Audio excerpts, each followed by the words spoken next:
So ayan mga kapatid, ito naman yung Rusi Kraken 110, tulad din ng 125 yung kulay, pero sa design ito makikita natin kung sporty ang dating ng 125, ito mas sporty ang forma nito mga kapatid. Makita naman natin, no?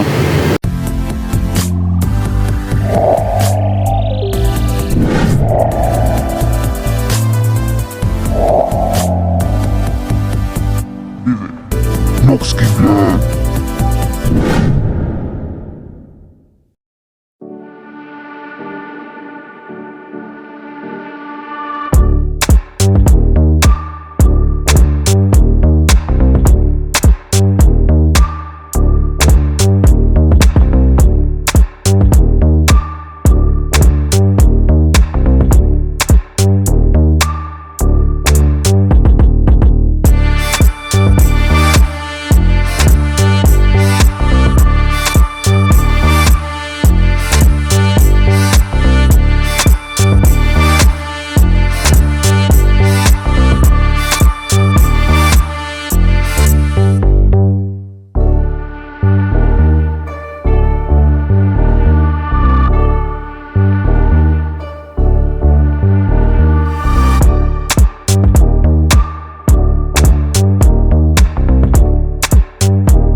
Meron siyang araro dun mga kapatid, makita natin din. Same din sila, naka-mugs na rin both wheels, front and rear. Tapos sa size ng gulong same din mga kapatid, 2.75 by 17 sa likod, and then 250 by 70 naman sa harap. Kagandahan nga mga kapatid, pwede na nating pa-tubeless yan mga kapatid. Bibili lang tayo ng pito, pwede na yung stock na gulong yan. Yan, so lapitan natin, makita natin yung mga specs nito, and then yung mga features na nakalagay dito. Yan, ito naman dito sa kanyang headlight, ito yung pinaka-cowling niya, halos same sa 125, pero kaiba to mga kapatid. Meron siyang LED na ilaw dito. Yan o, makikita natin dito pag nilapit. Yan. Pero yung headlight ay halogen bulb pa rin. Ito yung pinaka park light niyan mga kapatid, no? Tapos pagdating dito sa may harap, ito may glossy black din siya dito, then may tatak ng Rusi. Then yung design niya dito patulis din, very aggressive yung design. Meron pa siyang aerodynamics magkabilaan niya dito. Tapos ito signal light niya, halogen bulb pa rin. Tapos para siyang may park light din dito sa gilid, ayun, no? Kabilaan yan. Sa side, ito makita natin, very sporty talaga. Meron siya mga aerodynamics dito. Ito, may design siya dito, no? Tapos dito, aerodynamics niya. Yan, ang ganda ng design dito. Makikita yung kanyang carburetor. Then glossy din nandito, kulay blue-green. Then sa makina niya, nagkaiba sila ng 125, kasi yung sa 125 kulay black, ito naman ay kulay tanso, no? Then may tatak ng Rusi yan dito. Kickstart pa rin, ayan, makita natin. Then dito naman sa kanyang front, ito naka disc brake na rin, tapos naka dual path caliper din. Tapos sa fender niya, napaka sporty ng dating, ayan, makita natin. Tapos pit na pit dito sa kanyang gulong. Hanggang dito mga kapatid, meron siya extension yan, kaya secured yung makina. Sa makina niya, ayan, nakita natin. Then Euro 3 compliant na rin ito, no? So hindi pa siya FI, carburetor type pa rin. Kadalasan ng mga ganitong klase matitipid sa gasolina ito. Telescopic fork pa rin na kulay silver, then may Rusi din siya dito. Punta tayo dito sa kanyang panel. Yan, naka-analog panel gauge. Ito naman yung speedometer, odometer.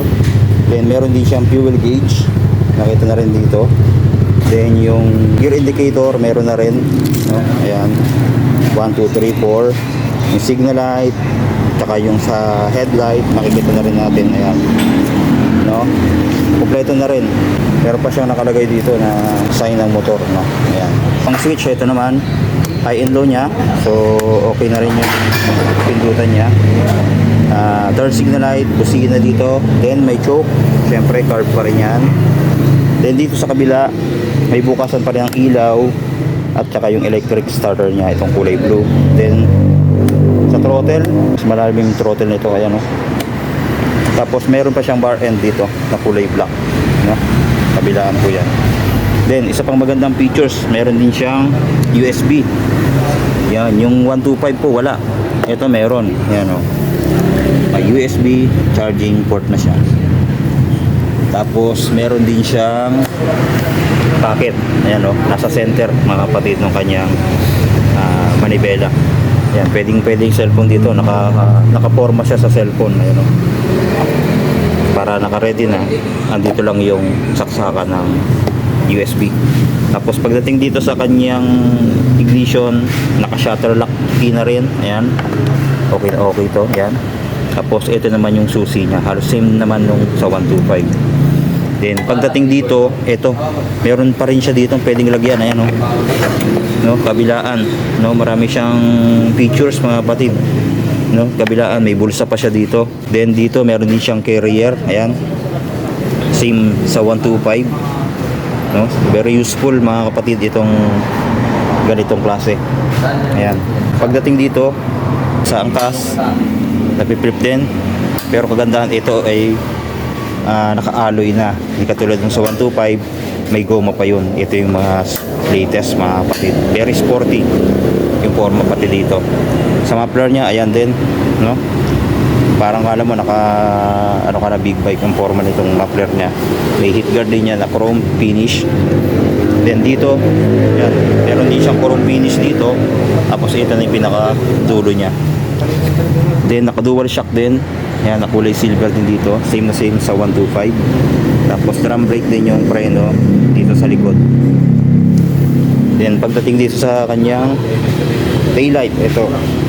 Pati yung grabber niya, kakaiba din mga kapatid, no? Ayan o. Para siyang sungay. Tapos goma din mga kapatid. Napakalambot or makapit sa kamay. Yan, ito naman yung kanyang taillight. Ito, kakaiba din dito mga kapatid. Sa taillight niya meron pa siyang park light dito na kulay white. Tapos halogen bulb naman yung mga ilaw na ito, pati yung signal light. Then sa fender, ito, yan o, very slim lang, pag ganyan lang, no? Tapos flexible naman yung pagka-plastic nito. Then dito sa kabila, ito na yung kanyang shifter. Ayan, makita natin, naka-ordinary lang, no? Kung sanay tayong gumamit ng dikawit, pwede rin to mga kapatid. Makikita natin dito sa kanyang swing arms yung MP110, tubular din, no? Tapos kulay silver. Meron din siyang cover dito sa may chain design, and then yung specs, mas panalo to mga kapatid para sa akin dahil kompleto na, may USB, may mga pocket, meron siyang carrier. So tingnan naman natin yung kanyang compartment. Yan. So halos same naman mga kapatid nung sa 125. Pareho lang din sila ng lagayan. Ayan. Nandun din yung battery sa may ilalim. Tapos ito naman yung kanyang fuel tank. So ayan. Mas maporma lang talaga itong 110. Pero sa makina mga kapatid, dun sila magkakatalo. So ayan po yung 125 na nireview natin last time. So nasa inyo na lang mga kapatid yung pagpili kung ano yung mas gusto nyong design sa dalawa, no? Parehong Rossi Kraken 125 and then 110. So i-plus ko na lang din yung price and then installment nitong 110. So ayan, makita natin sa screen. So maraming salamat sa panonood. Available dito yan sa Rossi, Dinulupian, Bataan. Then marami pa silang mga unit na nandito. Ayan, yung bagay nitong pang trail bike, meron pa rin sila dito. ARY 150 at saka 200cc. Tapos RF5 meron pa rin sila dito ang kulay dilaw, tsaka matte red, tsaka yung Delta 110 meron sila doon. Tsaka itong Macho, yan, meron pa rin sila dito. Siyempre hindi nawawala ito, yung kanilang Macho. Then sa mga semi-automatic, ito meron pa rin sila dito yung Rossi Surf 110 tsaka 125cc. Yan, hindi na mawala. So yung Neptune, di natin makakita kung mayroon pa silang available ngayon, no? Abangan na lang natin sa mga ilalabas ni Rosie. Huwag niyo pong kalimutan na mag-subscribe sa ating channel at i-click na rin yung notification bell para updated tayo sa mga susunod na videos. Then patuloy niyo akong i-follow mga kapatid sa aking Facebook page na Noxkey Vlog. Maraming salamat po and God bless.